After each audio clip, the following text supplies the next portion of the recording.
بسم الله الرحمن الرحیم.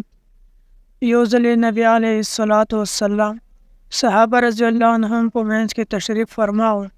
صحابه رضی الله عنهم نبی علیه الصلاۃ والسلام په منځ کې داسې ګیر کړی و لکه څرنګې بنګړې چې د لاس کلۍ ګیره کړې وي.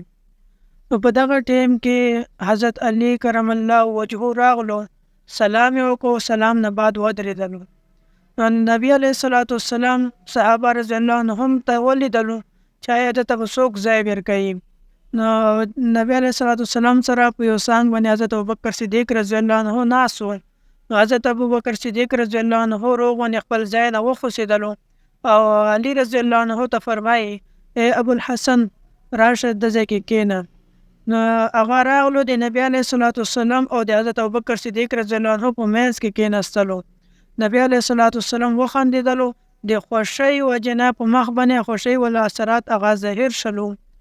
بیا حضرت ابوبکر صدیق رضی الله عنه ته راټیټ شلو او روغ غونې اواز باندې ورته ویلو چې ای ابوبکر بکمال خلقو ولا قدر بکمال خلقو سره غابېږي.